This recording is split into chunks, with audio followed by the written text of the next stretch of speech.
Good evening. I'd like to call this meeting of the HHR Bldg Committee to order. It's Wednesday, July 19th, 2023, 6 p.m. or just after. We'll start with the approval of the meeting minutes from June 12th, 2023. Do I have a motion? Sarah moves, and do I have a second? Jameson seconds. All those in favor? Aye. That's unanimous for all present. Okay. Do we have any public comment? I don't see anyone on here. Okay. I'll move on to the chair's report. Chris is traveling this evening, so he's joining us by phone. So I will facilitate the meeting on behalf of the committee. Before I jump in, Tom, I think you might know who everyone is, but Patrick kindly reminded me last time that with new committee members, it's worth taking a second just to remind everybody who everybody is. So I'm Jill McCammon, co-chairing with Chris Price. We have from KG&D, Travis Schnell and Eric Heyer. Those are our architects. We have from AP, Principal Tom Walsh, and representing us from ONG tonight is Laurel Purcell. Dave Cravenzola is usually here, but is not here this evening, though he might call in if he can. From school admin, Alan Adley, the superintendent, is just sitting to my right. I see Kevin Minrett, our director of facilities. Kevin, if you could wave. Yep, thank you. And then we have Paula Blakely, just turned her camera on, the Holmes principal. Thank you, Paula. Carrie Snowden is here from Henley, and Natasha Torrey is here from Royal. And those are our three principals. And we thank them for being here this evening. I'll keep the chair's report pretty brief. Chris and I certainly have been busy having conversations with our fellow town officials, with folks at APONG, with KG&D, just keeping abreast of what's going on and how we want to move forward. For tonight, for the meeting, we're going to focus on receiving the information that we got from Holmes, the bid information, and then Laurel et al. Had a meeting this morning with OSCGNR from the state of Connecticut. They'll walk us through sort of where we are today, what we think the next little bit looks like, and then we will be looking at what our next steps are more formally in a subsequent meeting. So with that, I'll kick it over to Tom and Laurel, please, to start us off. Okay, good evening, everyone. As mentioned, Laurel Purcell with ONG. So with the bid results that we received from Holmes, which was last Thursday, we received all bids for the entire project. It was not split up like it was for the prior two projects. And unfortunately, the trend continued with the bidder participation that was involved with this third school. We did receive like a second concrete bid versus the first two. We'd only had the one, but we were still seriously lacking in site bidder. The drywall, again, just the one bid. The plumbing and HVAC, again, the one bid. So it's that our situation did not improve with the receipt of the bids from Holmes. So it just basically continued on with the same trend. And we had a meeting this morning. Travis was on with myself, with grants, and with the OSCGNR group, which is now renamed because they've changed their name again. Travis, did you want to walk them through it, or do you want me to? I just didn't know if you wanted to opine on it and I can add to it, however you want to talk about what happened this morning. I think, yeah, I can chime in here. I think it was generally a positive meeting. They gave us good kind of guidance there. And my takeaway, Laurel, was that we need to get our ducks in a row first before we then take the next step to state. So the recommendation there was that we would want to, if we're considering rebidding, we want to do that first. We want to get those numbers in so it hones the final number that hones in the final request that we're making. We then reach out to the RTM for that request, and once that is approved by the town, that is when we would want to go back to the grants office for the updated request. Right.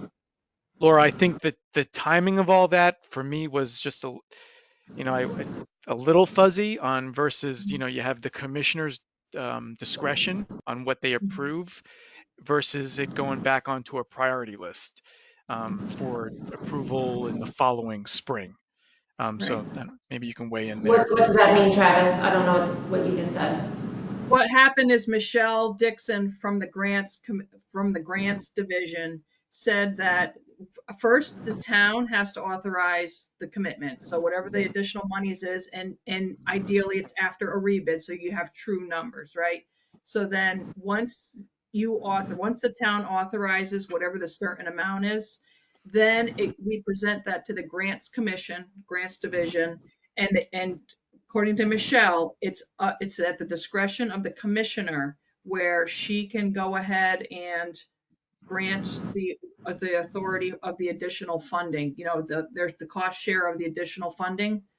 And if the commissioner does not herself weigh in and authorize it, then it goes on to, there's a December 15th and it goes on a priority list or something like that. But I think that's when the local delegation kind of gets involved and right, has to approve it at the higher level. right. Yeah. But I don't want to speak on behalf of anything, but it sounded like it was more like up to the commissioner to authorize the additional monies. And we did let them know the dollar value roughly of where things stood. So they're aware of that. They just requested that we keep them involved with the process, keep them up to date and apprised of where we are and what we're doing. And she just Michelle warned me that there's a second round of HVAC projects coming out. So she said the first round has just been released and there's a second round coming out sometime around February or March. So if we are going to rebid, we need to get in between, get out sometime around this fall, trying to miss that next round of projects that are going to be coming out from the various school districts that have received these projects. Laurel, if we could just back up a little bit. So before we get too far down the state pipeline, my understanding then from you guys when we just checked in briefly yesterday was APONG is not prepared to make any sort of formal recommendation at this stage tonight. So we do not at this time have a plan. However, it is probable based on the number of bids that had only one bidder that you are recommending rebidding at least some of the trade packages. Number one. Yep. And number two, it is probable that we are not going to start right August 14th. There will be some change in the timeline, the construction timeline. Are those two things are what I understood to be correct at this stage? Yes, that is correct. That based on where we are as of now with what happened with homes, that the start date is likely to be delayed and that some of the trade packages may need to be rebid. That's kind of where we're headed. Since the opening of homes, we've been conducting scope reviews because I did want to vet the critical trade contractors that we were after to be able to start on time. I at least wanted to vet their numbers and seek any sort of cost savings ideas, because as we mentioned at the last meeting, one of the options was to proceed with considering some value engineering. So I was trying to gain that information. And at the same time, while we're doing all this, we are also asking questions of the bidders that didn't bid. So we had several questions that we put on the table. We have a whole host of people working and contacting all these people that told us they were going to bid and failed to bid, or they were looking at the drawings and for whatever reason they didn't bid at the last moment. So we're trying to do all that fact finding. Some of the questions are, what was your reason for not submitting a bid? Was there anything that was included that in the design or the way that we assigned something which you decided not to bid? Was the construction schedule a concern or a factor for not bidding? And then the big one is, if we were to rebid these projects, how likely are you, or would you commit to rebidding, bidding all of these schools when we put it back out, if that's what we were going to do? Would you? So that's really the information we're after, is that if we were going to rebid and we're asking them, would you commit to bidding? And if so, we're even asking them a time frame. Would you rather see October, November time frame, or January time frame, just to try to get that feedback as well? So We've got a lot of wheels in motion right now. That's why we're not looking for any sort of, decisions tonight. It's just a report on what we've been doing over the last several days since we received the bids on Thursday afternoon. I'm going to open it to the committee in just a second, but just to qualify one thing you said, while during the scope reviews, that it is worth taking a look at, areas where we might want to review our decisions. We are not in the aggregate value engineering this project, right? That's not on the table. Yes, I need to qualify that. We are not looking to reduce scope of the project or anything to do with program. It's really just to try to sort out if there was any sort of, the contractor saw something or he took something off that maybe he shouldn't have. Like a really good example is there's some rigid insulation that shows up in some of the details as being continuous under, all the slab on grade. Well, that's not necessary. It only needs to be around the perimeter. So we can take those cost savings. It doesn't do anything to the building, doesn't do anything to the program, but it is a way to reduce some costs. And there's several of those types of items, maybe that could be considered, and they don't at all affect the quality of the project or the programming. And that's what we're looking for. Thank you. All right, are there committee questions? Yeah, it's Chris. No, Can I? I was just going to ask for the. Go ahead, Chris. Go ahead, Jameson. No, you go ahead. Let me know when I can go. I'll go after you. Yeah, you already answered, Laurel, about where we were with asking the non-bidders why they didn't bid. So I look forward to hearing what their answers are, because I think that's really important. Yeah, a majority of them are their estimating department was too busy. That's one category. Another one is they had too much work for right now. So that's probably half of the responses we've gotten so back is they're either they were too busy with the estimating, or they have too much work right now. But again, we're just halfway through. So. Thank you. So Chris and then Dave. Martin. Yeah, what I was asked. I just wanted to follow up on something Travis said and Laurel talked about as well, which was the OSC GNR or whatever their new name is. I think it's going to be important if we go down the road of a rebid, and if the rebid shows that we are going to need to request an increase in our appropriation. I think it's going to be really important as part of that process when we go in front of the Board of Selectmen, we go in front of the Board of Finance, we go in front of the RTM. I agree. I like the idea of getting hard numbers before we go back to the state, but I think it's going to be very important because we're going to be pressed on this. Is what exactly does this do to the state process? We're going to want to understand more than just kind of vaguely what happens with the state. Is it this December? Is it next spring? Is it discretionary? Is it go to the legislature? Do we have to get the local delegation involved? I think Travis and Laurel, I know you're both busy on kind of the most urgent, immediate stuff, but I would suggest that we have kind of chapter and verse on what the state process is going to look like if we rebid and if we have to increase our appropriation. David and Alan. Laurel, as part of the evaluating why people didn't bid, we bid the first two schools together, and there was some optionality about they could win both or they could win one. Are we looking into that as one of the possible reasons? That wasn't a reason, but we are asking the bidders if we were to package all three together, would you prefer that? So we're trying to get that feedback as well, knowing if we do that to package all three schools together, we will be eliminating the smaller guys, because the smaller contractors that will bid, we did see that here. We did see some smaller trade contractors that only bid one of the schools because that's all that they could do. So you're absolutely eliminating those trade contractors. So where I would hedge to do is do each school individually, whichever packages are going to get rebid, but then offer the single combination of all three schools. So we still get the individual bidders for the individual schools, but then we do give that opportunity for somebody to grab all three schools. So I think it's kind of the best of all worlds at that point. From the feedback we're receiving, the packaging of everything together, it will eliminate some competition, and I'm not sure that that's what we want to be doing here.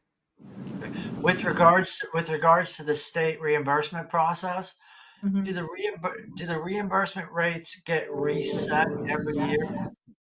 No, I believe once you have a grant commitment, that is your reimbursement rate and that stays with you. Whatever the rate is, that's Even if we stays. go out to rebid? Yes, yeah, because it's what your grant is based on. Your original grant is based on that percentage. Okay. And the state seemed to be in support, obviously, because we're reducing costs. Reducing costs is good. So they're on board with all that. They just want to be kept in the loop. And the biggest thing we heard loud and clear is that the town has to be set on their numbers and their side before going up to the state with anything. And They want it to be final. and I think that's because you essentially have kind of one shot for that additional ask. And so Right, they want you to make sure your argument is your best case argument. The rebid will help that argument because you obviously made a second attempt to get more bidders in there to hone the right, numbers.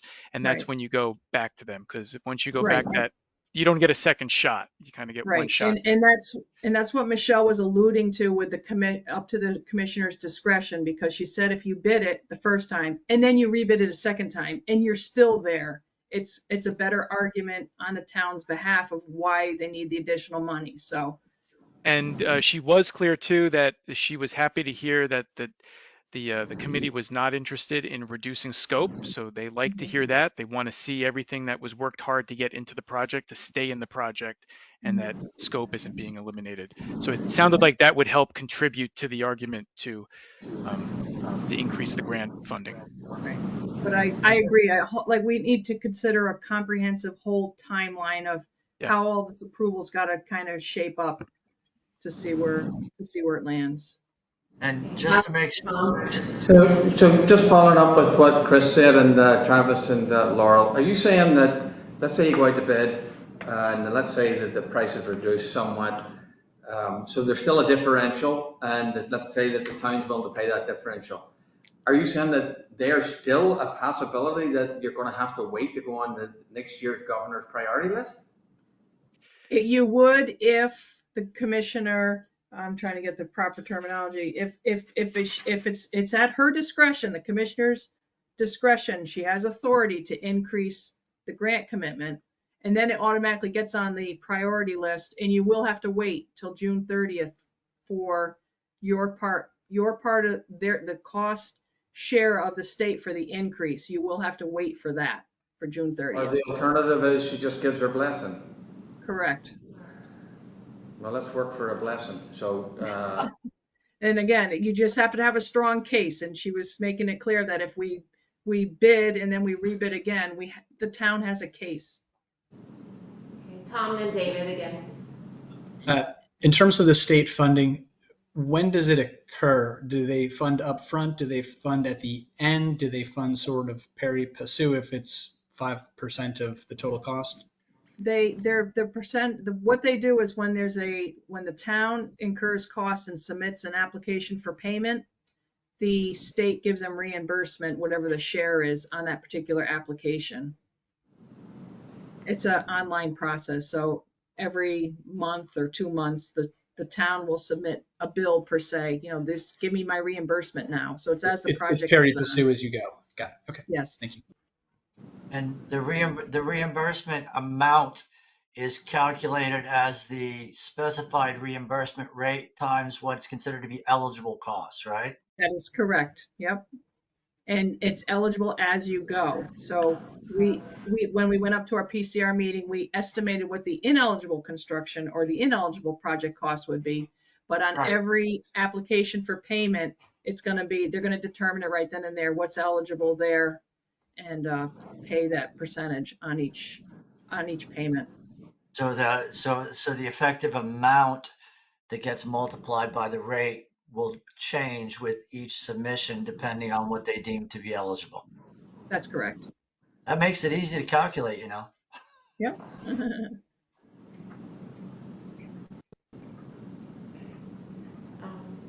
Any other committee questions? Tom or Eric, we haven't heard from you guys. Anything you all would like to add? Oh, Tom, you're muted.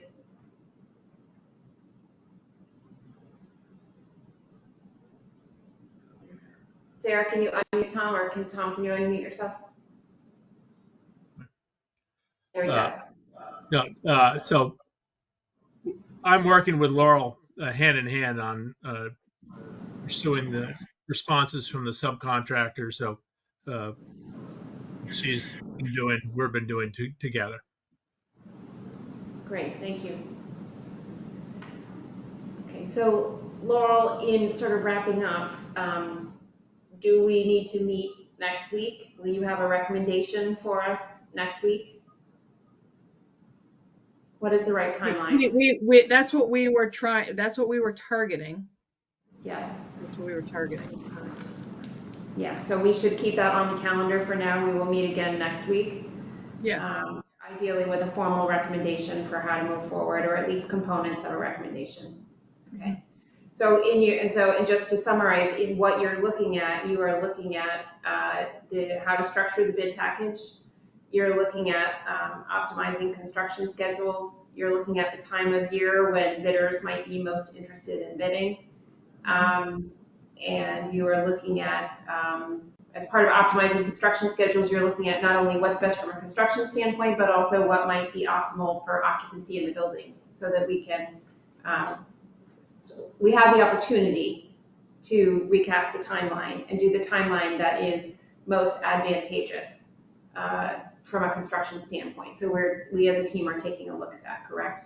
That's correct. Yep, we need to analyze a potential rebid timeframe. We need to analyze what the whole appropriation, because I highly doubt that even when we rebid these packages, these select packages, you're still going to need the additional funding. So we need to come up with that timeline and work that in as well. So there's a whole big picture that we need to kind of reframe, so that moving forward, we know what the plan is and what to target. Yeah. And again, we are looking at select trade packages at the moment, but we will hear more fully what that scope looks like next week. Right. Yep. It's about the process moving forward. Yes. Yep.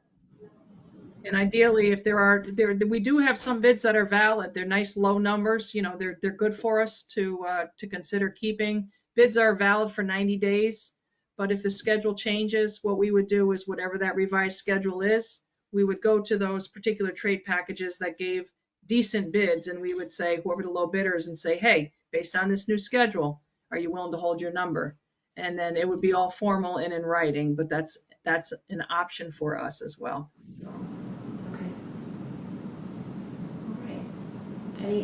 So I guess actually before we close, just to be clear, we've been in close communication with the school district. They are absolutely aware of this. Kevin and Alan, I'll speak for you, but please, and principals, please add anything if you think that we've missed something. I just want to say, Laurel, there's no way under any scenario where we come back to them. Let's say the commissioner doesn't use her discretion.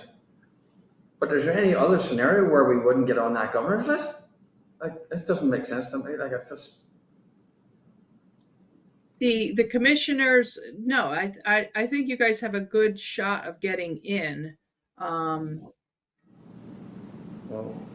there was something about the spring. I think it was something to do with the spring, and I don't remember. The commissioner will give you authority, and something gets on in the spring, whatever that is. I think we should have a follow. I think we should have a follow-up meeting with before next Michelle. week. Yeah. I mean. Yeah, please. The spring deadline so is when we can get. Go ahead. I'm sorry. I was just going to say the spring deadline is like the previous. It's every year's deadline when the governor signs off on the priority list and authorizes the funding.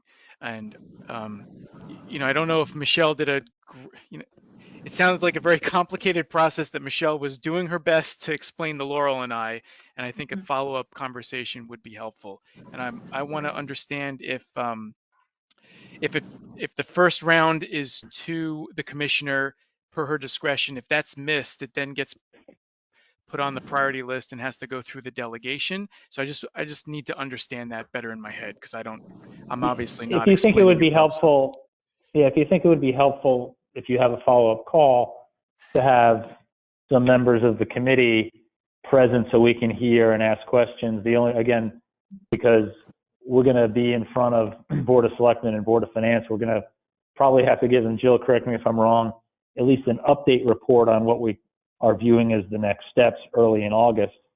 So this question is going to come up, and so Yeah. we need to have our act together for that presentation. So if it would be helpful to schedule a follow-up with Hartford and have some of us on that, we'll make the time to do that. Okay. Related I to do, that, Jill made a good point, and I think people should know this as well, is that, in terms of the school district, Alan and Kevin and his team are in the loop. We've also briefed the first selectman and the chair of the Board of Finance, so they know kind of where things are and and where things are trending, and then when we think we'll have a formal presentation. So the powers that be are up to date on what's going on here.